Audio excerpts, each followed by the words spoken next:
Now let's go ahead and learn how to display the items which we have inside this array onto this particular web page. So displaying that is actually quite simple. You just have to go ahead and you have to loop through the array which we have here. So the array which contains the items is to-do list. So we simply have to loop through this particular array using map. So let's do that right up over here after the form ends. So right where the form ends, I'll go ahead and I'll create a curly bracket here, and here I would say to-do list dot map, and using map we will get access to each individual to-do item which we have. So here in the callback I would say item, and here we will go ahead and render every single item. So here I'll go ahead, add another parentheses, and let's say we want to enclose the items into an h3 tag. So here I'll add an h3 tag and again make use of curly brackets and say item. So if we go ahead and do that, if we go back here, as you can see, the items in our to-do list are now being displayed as heading tags. So if I hit refresh and if I add new items here, hit enter, those items would be added up over here and our to-do list application is now ready.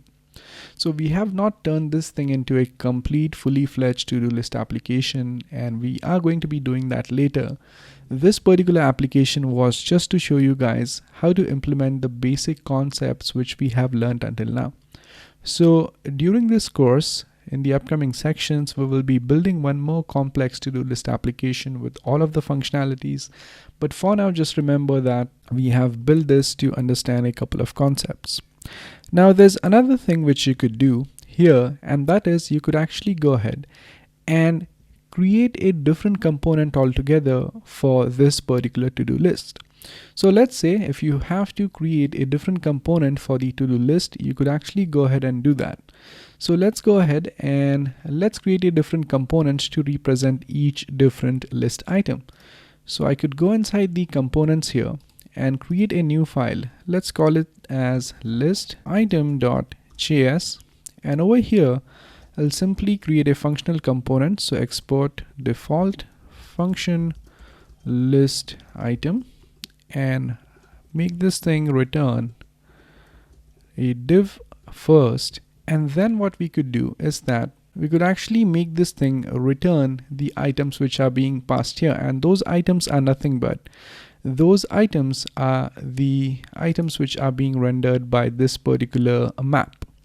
Now here what we will do is that we will actually go ahead and import that list item. So here I would say import the list item component which we have just created. And once that list item is imported here, the only thing which we need to do is that instead of rendering this item here, I would now have to go ahead and render the list item. So here I would say list item, close that, and just get rid of the h3 tag because we won't need that. And here if I do so, and here if I just pass in some name like list item, let's see what do we get. So if we do that, and if I just add something here, as you can see, we will get an error which would say each child in list should have a unique key prop. So we could ignore this particular warning for now, but right now let's go ahead and let's actually pass in this item to this list item and see how to extract that up over here. So in order to pass that as prop, I would simply go ahead and say something like name and pass in the actual item, which is nothing but this item right here. And also in order to get rid of this temporary error, I would also pass in key as nothing but the item itself. So once we do that, hit refresh. If I add some item here, so let's say if I say dinner, that item isn't being displayed here. And that's because once this list item is added, I now have to go ahead and get the props from here.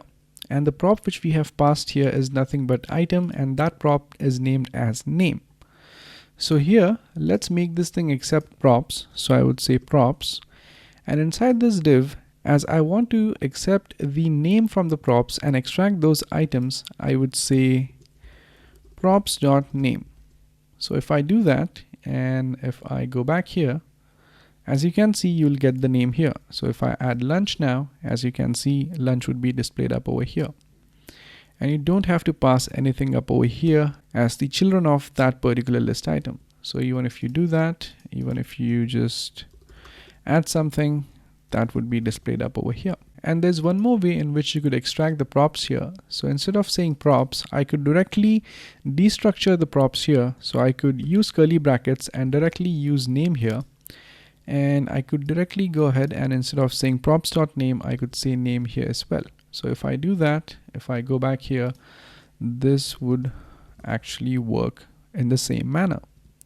So as you can see, this is how you could go ahead and separate out your to-do list application into multiple components. So now the problem here with our to-do list application is that it looks pretty dull and boring, and we now need to learn how to add styling to it. So we are going to be learning how to add styling to our React components.